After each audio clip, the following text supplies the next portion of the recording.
as you can see, we are less than 50,000 packs until we get the newest legendary summoner from Chaos Legion.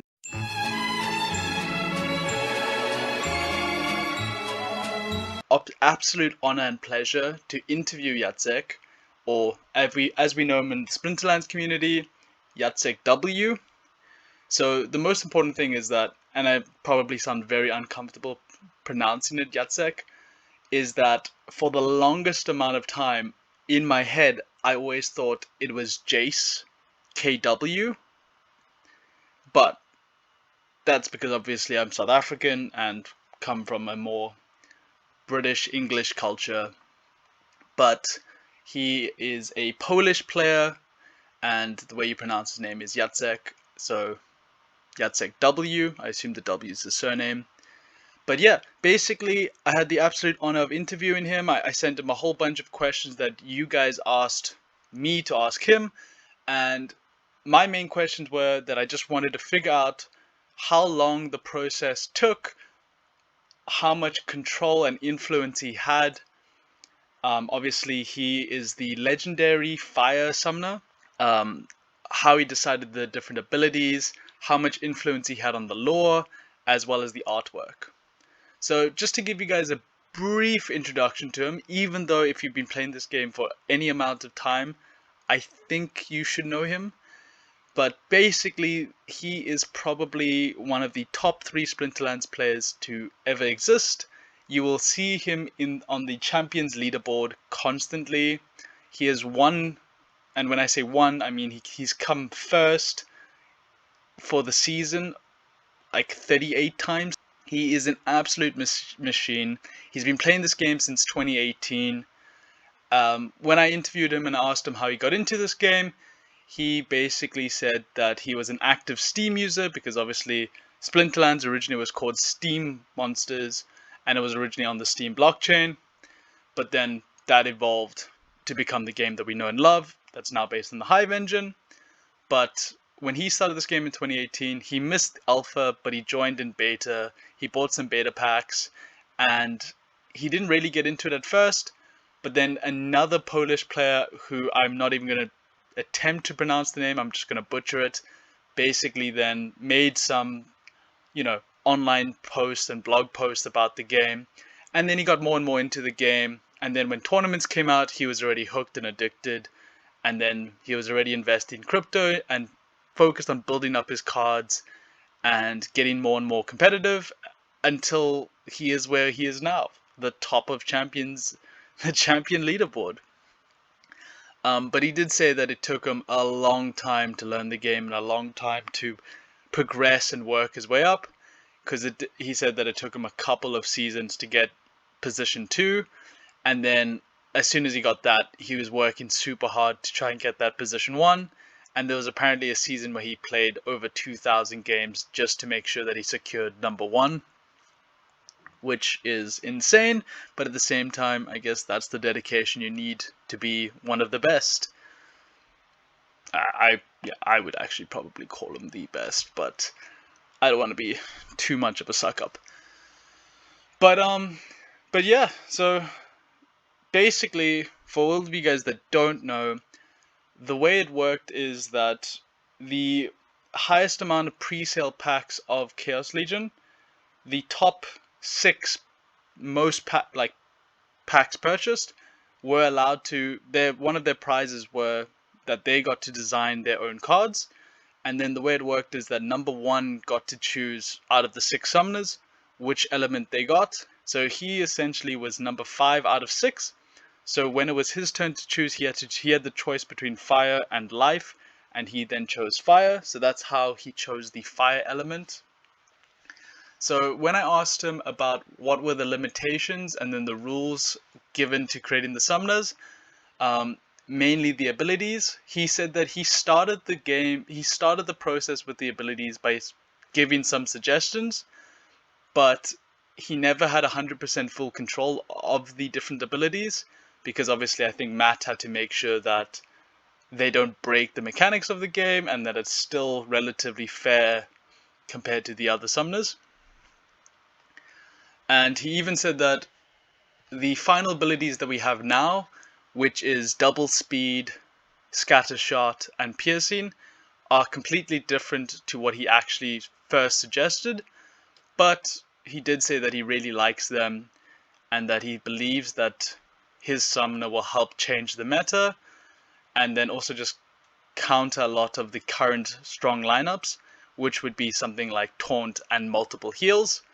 So when I asked him what was the first combination of abilities that he wanted, he said it was swiftness, amplify, force field, resurrect, stun, or silence. Like those were the 5 or 6 abilities that he really wanted. So the first one being swiftness is because he loves the speed boost. The second one, amplify, is that unfortunately Grandmaster Ruth, the life summoner, already used that ability, so we couldn't have a double amplify.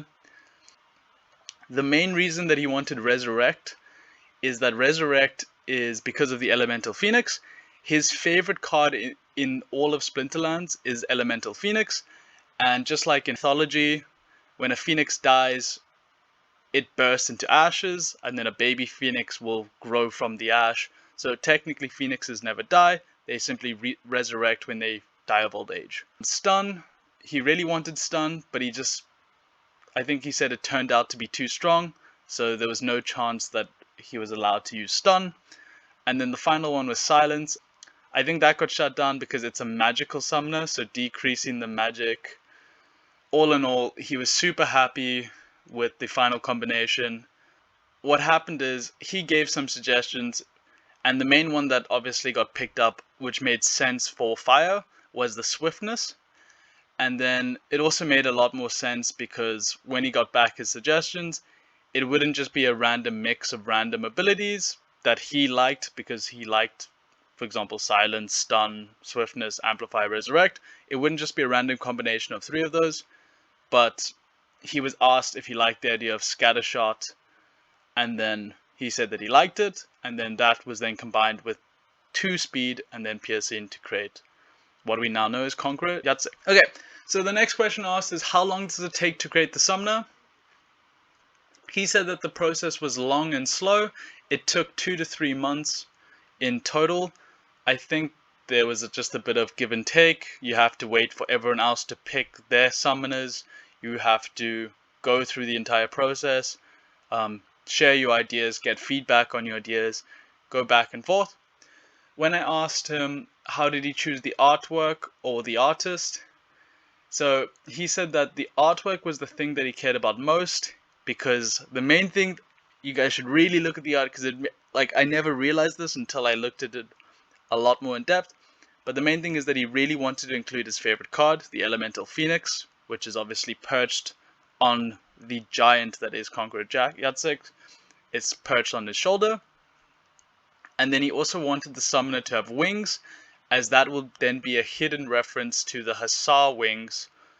So he basically wanted a small hidden reference to his Polish heritage, and that's really cool. So he gave a lot of different suggestions with how he wanted the summoner to look like. I'm assuming the character looks a little bit like him, but he never specified that. He just said that Nate did a great job in building that.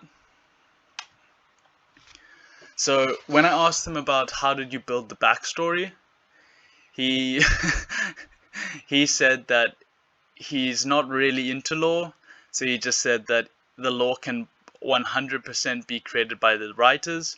So if you go through the story, it's the story of a giant that kills all the Alfreds, and then they eventually trap him in a volcano, and then he escapes the volcano and then continues his conquest. So give the lore a read. The lore writers did a fantastic job of it, but he didn't contribute or have any particular demands in how the lore would be created.